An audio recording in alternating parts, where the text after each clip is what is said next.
மேட்டூர் அணை திறக்கப்பட்டதையொட்டி மேட்டூர் அணை கிழக்கு மற்றும் மேற்கு பாசன கால்வாய் விவசாயிகள் தண்ணீர் திறக்கும்படி சேலம் மேற்கு மாவட்ட செயலாளரும் நாடாளுமன்ற உறுப்பினருமான டி.எம். செல்வகணபதி அவர்களிடமும் சேலம் மத்திய மாவட்ட செயலாளர் ராஜேந்திரன் எம்.எல்.ஏ. அவர்களிடமும் கோரிக்கை வைத்த நிலையில் இந்த விவகாரத்தை மாண்புமிகு முதல்வரின் கவனத்திற்கு கொண்டு சென்ற நிலையில் உடனடியாக தண்ணீர் திறக்க உத்தரவிட்ட தாயுள்ளம் கொண்ட மாண்புமிகு முதல்வர் அவர்களுக்கு நாடாளுமன்ற உறுப்பினர் டி.எம். செல்வகணபதி அவர்களும் விவசாய பெருமக்களும் நன்றி தெரிவித்துக் கொண்டனர்.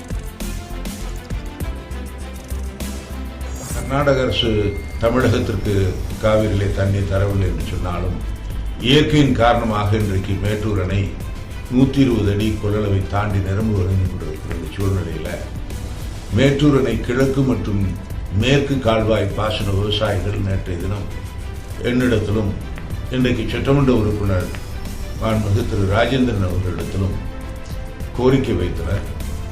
இந்த சூழ்நிலையிலே தமிழ்நாடு முதலமைச்சர் மாண்புமிகு தமிழக முதல்வர் தளபதி அவர்களிடத்திலே எடுத்துச் சொல்லி உடனடியாக தண்ணீர் திறந்துவிட விவசாயிகள் கோரிக்கை வைத்ததன் பேரில் நாங்கள் தமிழ்நாட்டினுடைய தாய்மானவராக விளங்கிக் கொண்டிருக்கிற தமிழக முதலமைச்சர் இடத்தில் கிழக்கு மற்றும் மேற்கு கால்வாய் விவசாயிகளுடைய கோரிக்கையை எடுத்துச் சொன்னவுடன் இன்றைக்கே அவர்களுக்கு தண்ணீர் திறந்துவிட வேண்டும் என்று ஆணையிட்டிருக்கிறார்கள். அதற்கு விவசாய சங்கங்கள் விவசாய பிரதிநிதிகள் சார்பாக எங்களுடைய நன்றியை மாண்புமிகு தமிழக முதல்வர் அவர்களுக்கு தெரிவித்துக் கொள்கிறோம். நன்றி, வணக்கம்.